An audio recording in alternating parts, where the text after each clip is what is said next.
See, now you got the full experience. Whoa! But the full experience, including the Sith wearing the Nike sweatpants.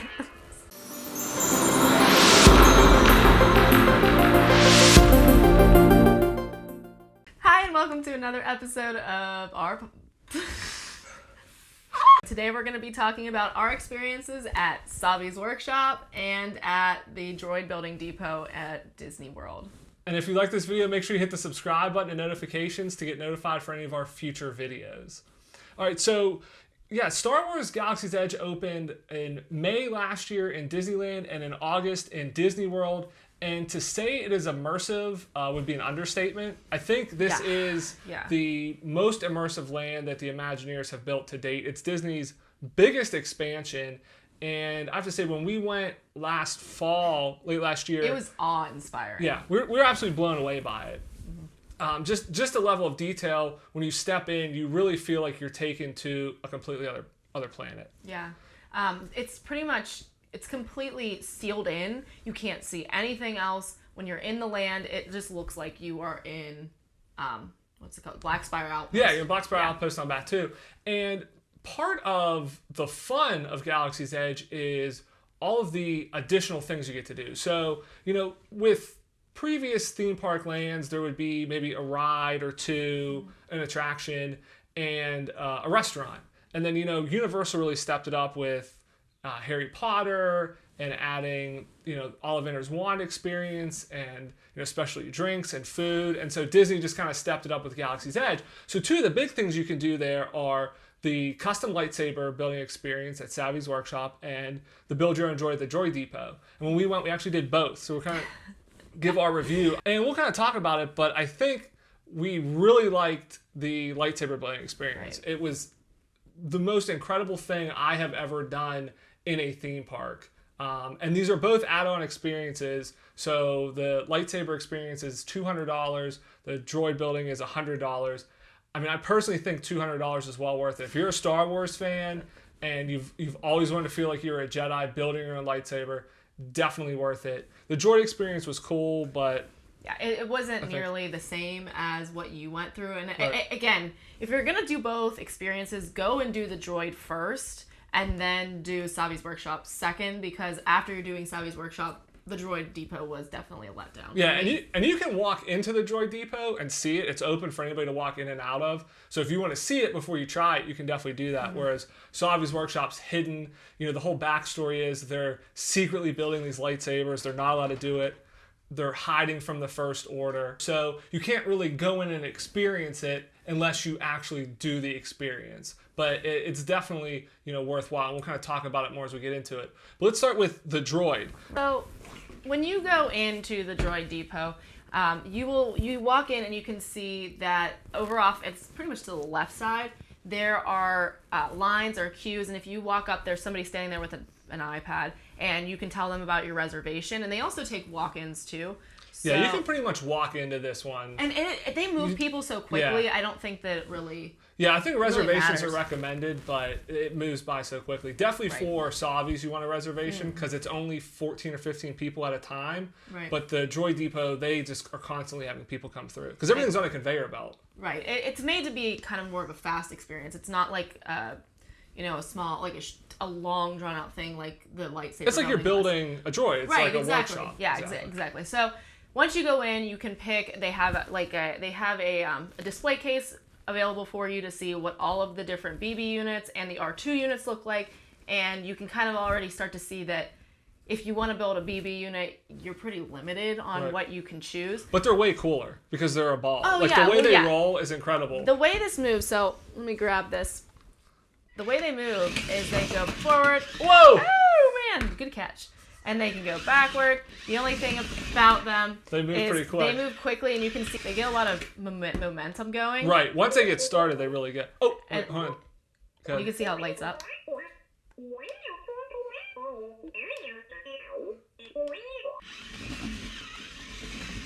Hello, BB. How are you?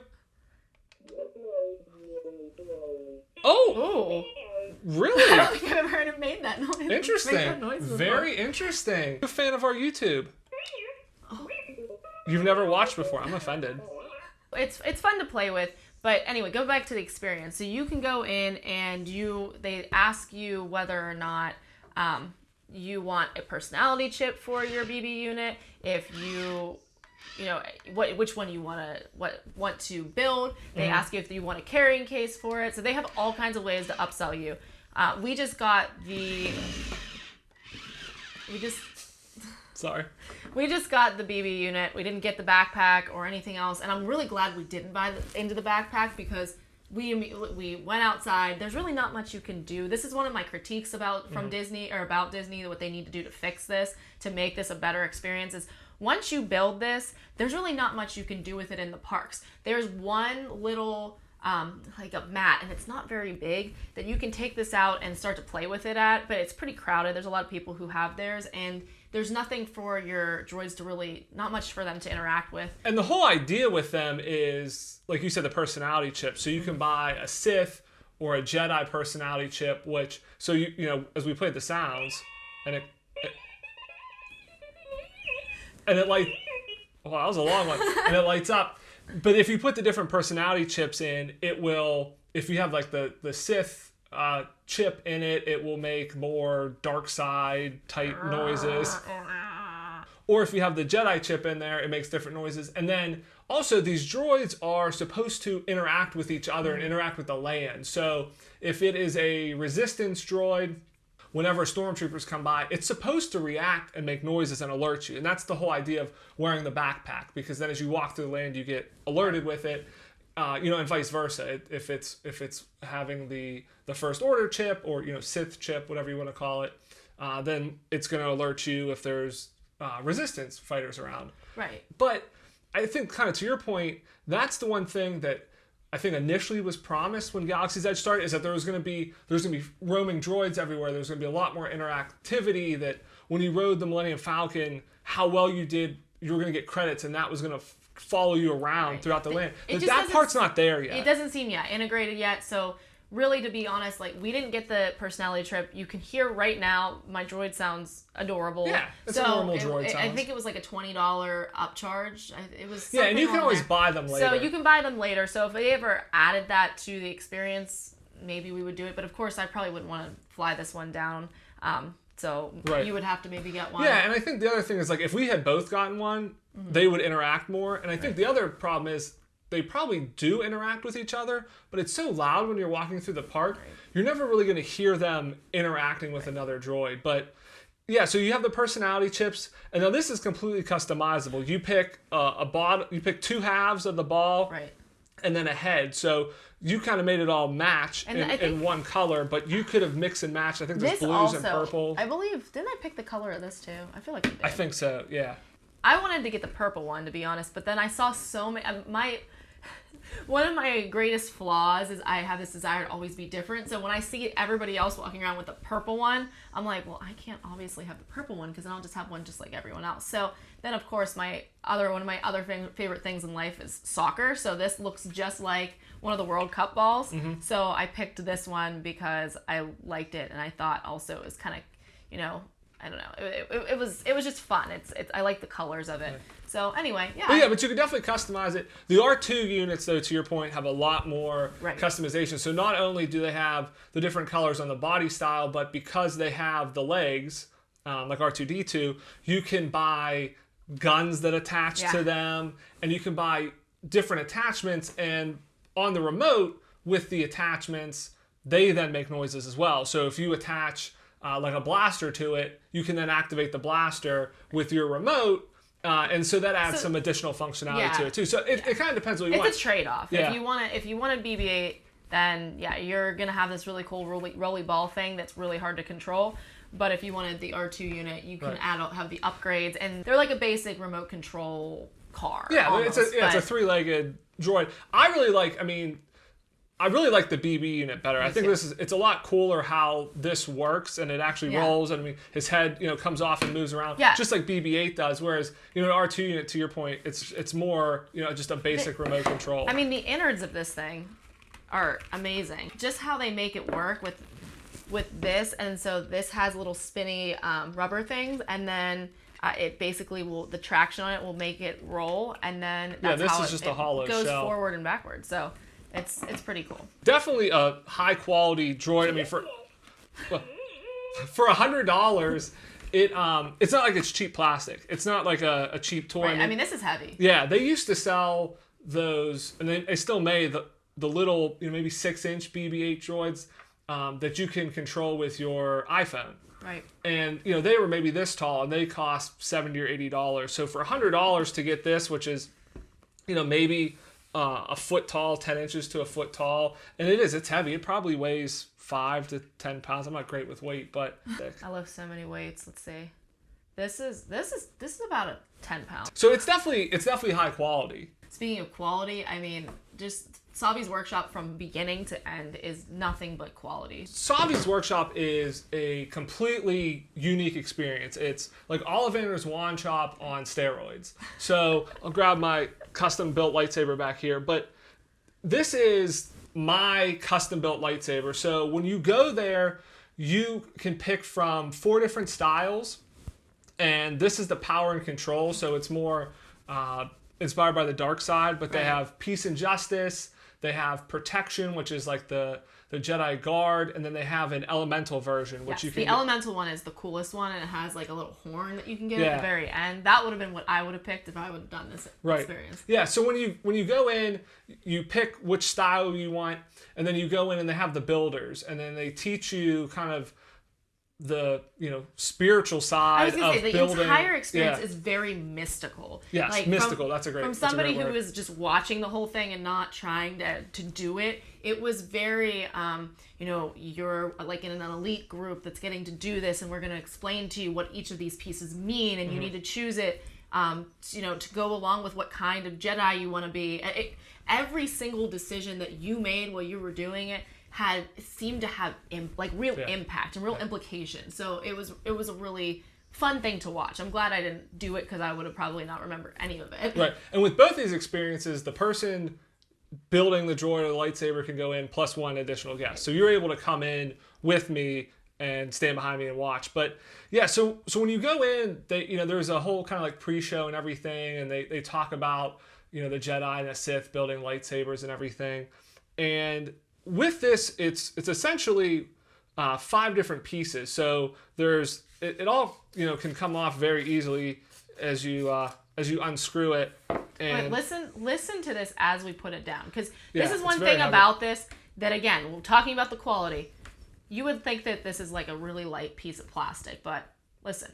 Yeah, it's heavy. Yeah, I was actually really surprised whenever I picked it up and it was all together. I mean, how much weight it has really good weight to it. But so there's a couple different options for the top, and then there's I think there's 2 options for the top. There's anywhere between 2 or 4 options for all this stuff, depending on what you choose. So each of the 4 sets has different options, and then you can actually buy pieces from the other sets separately if you want to. You can mix and match. Yeah, so you can mix and match. So you pick a top, a bottom, you pick both sides of the hilt, and then a switch. And then inside here is your kyber crystal. So I picked the red kyber crystal, obviously.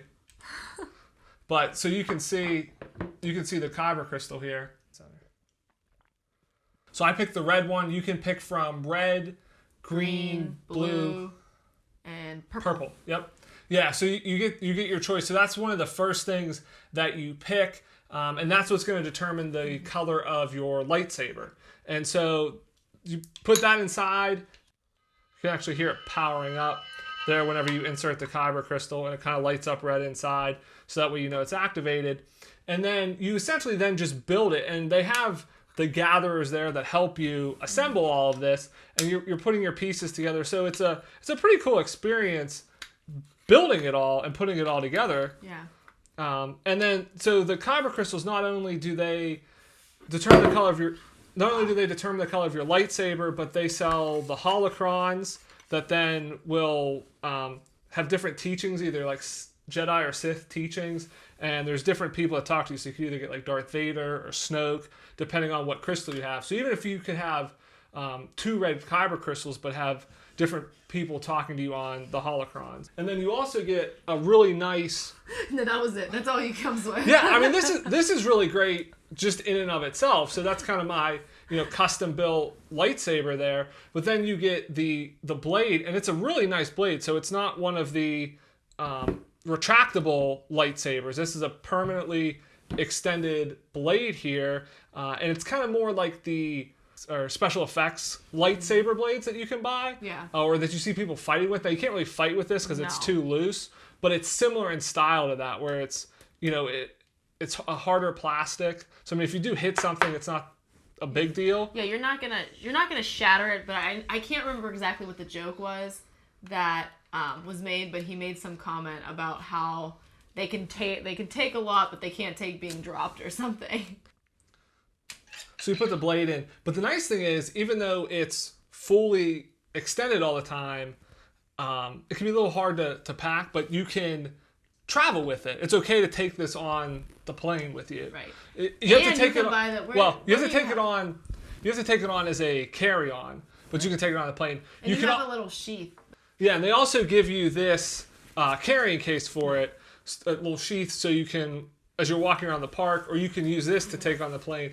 The other nice thing is, with both of these, you can actually ship it directly to your home. So we did that because I didn't want to have to take this on the plane. Like, we could have taken them both on the plane, but I didn't want to have to worry about taking this as a carry-on, potentially breaking, or the droid. Because again, if you break it on your way home, it's your fault. If you ship it and it breaks, it's on the shipping company, and Disney will send you a new one. So they do a really nice job, and it really wasn't too much to ship them back. I think both of them combined was like $40, and it got there within like 3 or 4 days. They sent it like a FedEx or a UPS. So, but once you have it on, it's pretty sweet. So then when you turn it on, it makes noises and everything, powers up like a real lightsaber, which this is the best part of the whole experience. Yeah. Whenever you first turn on your lightsaber, I mean, I really felt like for a second that I was a Jedi. Like, I teared up a little bit. It was so great because I really felt the power. I was like, for a second, I was thinking, for a second, I was thinking, do I really have the power of the Force?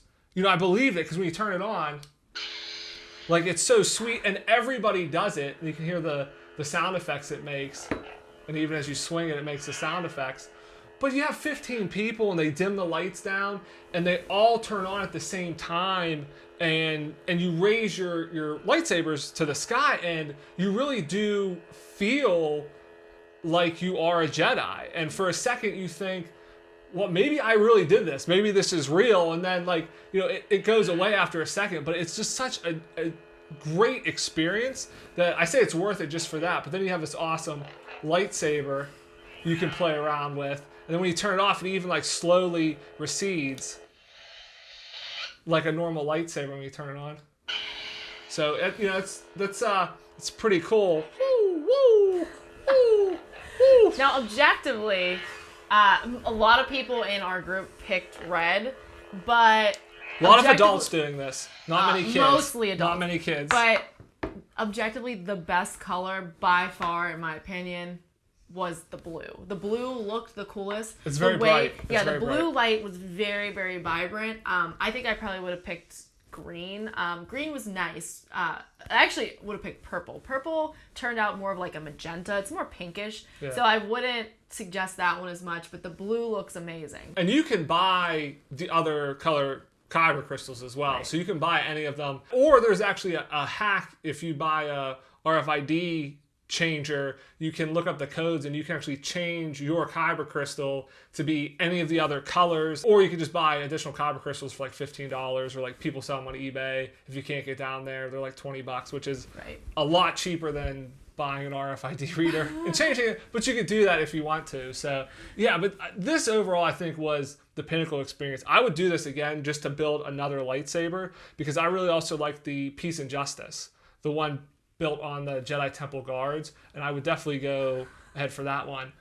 And I mean, so on top of these two great experiences, there's so much other stuff you can do at Galaxy's Edge. It's great. There's a ton of stuff to do. The shopping is really cool. There's a lot of awesome wares, and they're made to look like they're homemade, so that you're actually buying from street vendors there. And there's clothing that you can purchase. I know you actually bought. Yeah, I bought some robes. Some Sith dark side robes here. So they have like tons of different ones. This is just the tunic on top, but you can buy essentially replica of Rey's outfit, or you can buy a very like thick, full-body Jedi robes. The crazy thing is you can't wear those in there, but you can wear this. That was the most disappointing part. Was when we were there, it was November, and we just so happened to hit it just right that it was kind of cold there, and it's not usually that cold there. So we were looking at the cloak, like the full thick cloak, but then we realized we couldn't even wear it if we bought it there, because then you look too much like their character. Yeah, you can't wear any full length robes in there, but you can wear this stuff. You can Disney bound as well. So this is a pretty nice tunic. It buttons up here. So you have this. It comes with a little belt as well. Yeah. So see, now I can live my Star Wars adventure here with my lightsaber and everything. I really like the regular shirt sticking out from underneath. You're gonna have to get a white T-shirt, a plain white undershirt to wear underneath that. Yeah, you can cover it up a little bit. Hey, it works. It's a Star Wars shirt underneath it, so it's all good. Have to dim the lights here. Really get the full experience for the lightsaber.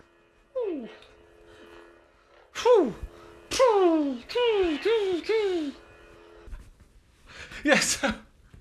So overall, it's really great. I think I'm gonna, just start wearing this around the house as I'm surprised I'm doing chores and stuff. Yet. I think that this is really like.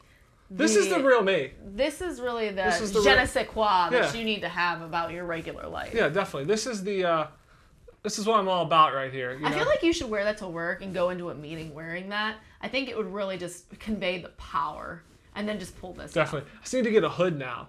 I need to add the hood to it so you can't really see my add a little bit more mystique to it. And we'll get you some red contacts from those really cool contact companies. Yes. You can be like Darth Maul. Got Halloween on lockdown, so. Oh my gosh, scare all the little trick-or-treaters. Definitely. So, thanks everybody for watching. Let us know in the comments if you got to build a droid or a lightsaber. Which color would you pick for a lightsaber, or which droid would you go with? Would you go with the BB? The answer's blue. Would you go? BB. Would you go with the BB unit or the R2 unit? BB-88. That's mine's name. And make sure you check out our other videos and subscribe. Thanks for watching. Thanks. See Bye. ya. Oh!